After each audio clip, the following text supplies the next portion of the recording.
जों दिनै 4.1 नि कुइसन नाम्बार 2 नि पार्ट नाम्बार 4 कुइसनखौ जोङो मावफुंगोन एबा पार्ट नाम्बार 4 कुइसनखौ जोङो जौगानाय समानथायनि महराव लिरगोन।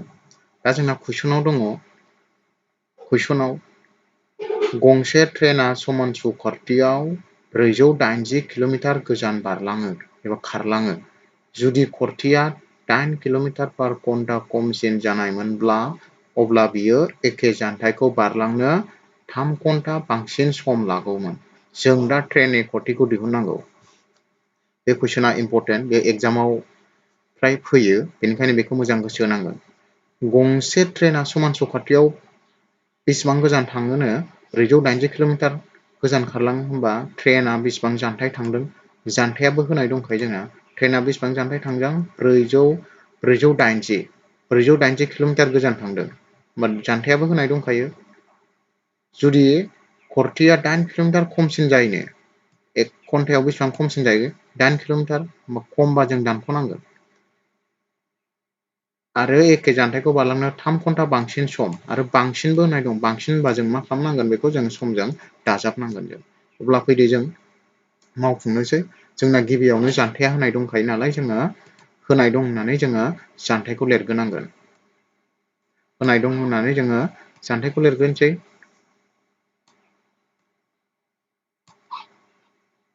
होमबा जोङो लिरबाय।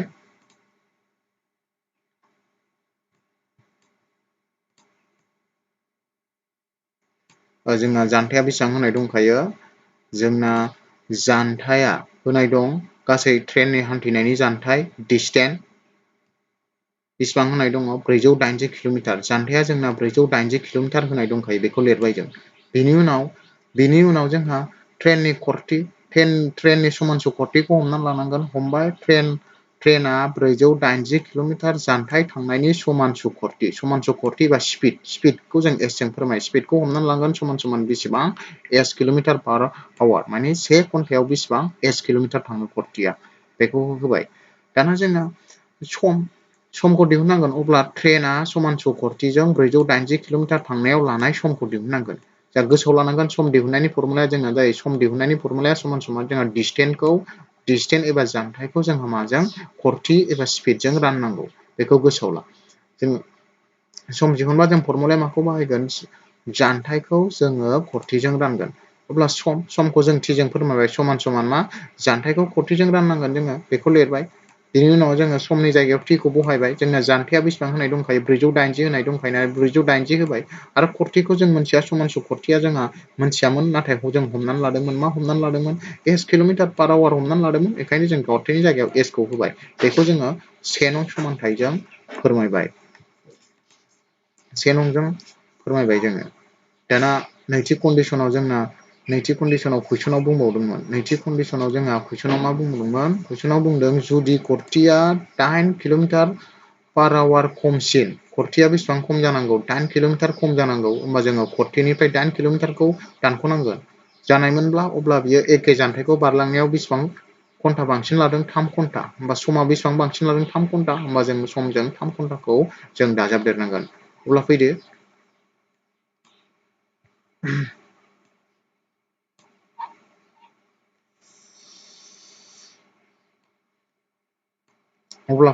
बेहाय जों लिरबाय,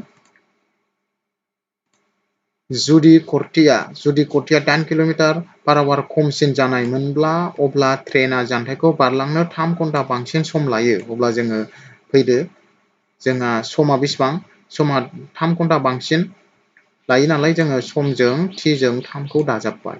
आरो जोङो मा होननानै बुंबावदों, खारथिया बेसेबां खमायनो 8 किल'मिटार, बेखायनोथ' जोङो नै खारथिजों स्पिडजों बेसेबां जोङो 8 किल'मिटारखौ जोङो खमायबाय। अब्ला नै नं समानथाया जोंना बोरै जागोन, t + 3 = 480/s - 8 बे जाबाय। दाना जों बेखौ मावफुंनांसिगोन। दाना बोरै मावफुंगोन, जोङो नैबे 1 नं t = 480/3, थारमाने नैबे t नि माना 480/3 होनाय दङ, बेखौ जोङो नैबे 2 नं नैबे t नि जायगायाव फज'नांगोन। मानि थाखाय फज'नांगोन, मानोना जोंहा बेखौ जौगानाय समानथायनि महराव लिरनांगौ। आरो जोंना जौगानाय समानथायनि महरा माबायदि जायोमोन, ax² प्लास bx प्लास c समान 0 बेहाय जायोमोन जों बे महराव जोङो लिरनांगोन बेनि थाखायनो जों बेखौ मावफुंनांसिगोन दाना जोङो बेखौ मावफुंनोसै बेखौ जों मावफुंनांसिगोन जों बेखौ माबायदि मावफुंगोन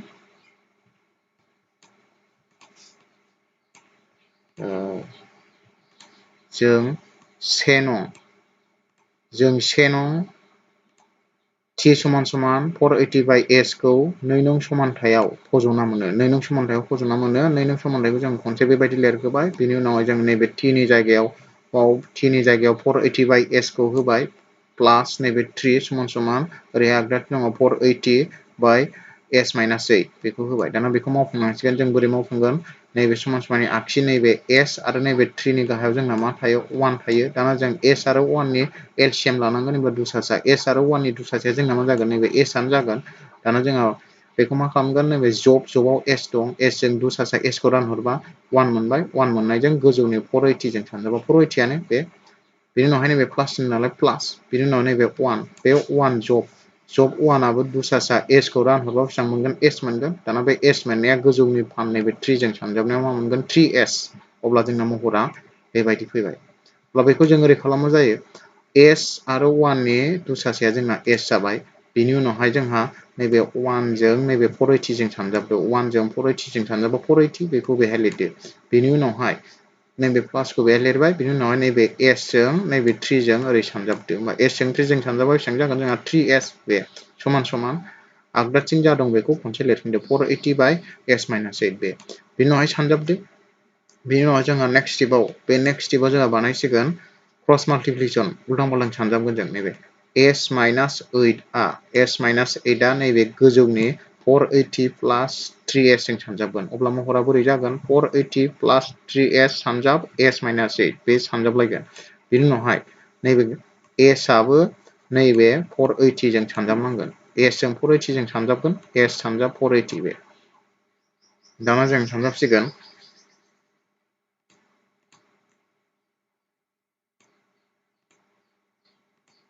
दाना सानजाबबाय नैबे 480 जों जों s - 8 खौ खनसे सानजाबनांगोन होमबा डाइरेक्ट सानजाबसै जोङो 480 जों s जों सानजाबा बेसेबां मोनगोन 480s बिनि उनावहाय 480 जों -8 480 जों -8 जों सानजाबा जों मोनगोन -3840 बिनि उनावहाय प्लास 3s जों बे s जों सानजाबा मोनगोन 3s² बिनि उनाव प्लास 3s जों बे 8 जों सानजाबा मोनगोन -24s बेखौ मोनथिखागोन नोंसोर बेनि उनावहाय ओरै समान आगदाथिं s जों 480 जों सानजाबा मोनगोन 480s बेनि उनाव जोङो समाननि आगदाथिं थानाय 480s खौ समाननि आगसिथिं लांसिगोन आगसिथिं लांबा जोंना बोरै फैगोन बिदि जोङो बे 480s खौ लिरबाय -3840 खौ लिरफिनबाय बिनि उनाव प्लास 3s² खौ लिरबाय बिनि उनाव -24s खौ लिरबाय दा बेनि उनावहाय जोंहा समाननि आगदाथिं थानाय 480s खौ जोङो आगसिथिं लाबोबा मा जाफैबाय -480s समान बिनि जायगायाव दा जोंहा मा थाबाय 0 दाना बेहाय जोङो मोजाङै गोसो होनानै नायबा नुयो महरसे बिदाब दं महरसे बिदाबा मा बेहाय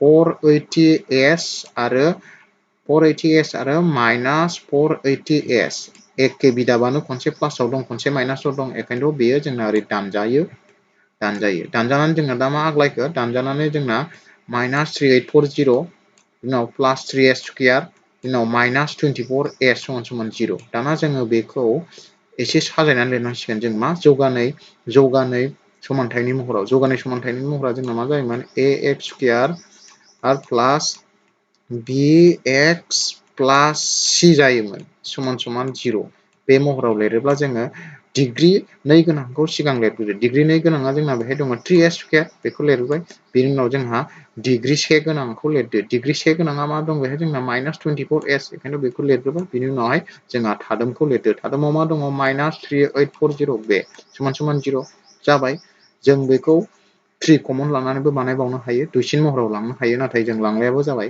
बेनिखायनो जौगानाय समानथाय महराव फोरमायनाया जोंना मा जाहैसिगोन बेनो जाहैसिगोन बुजिबायना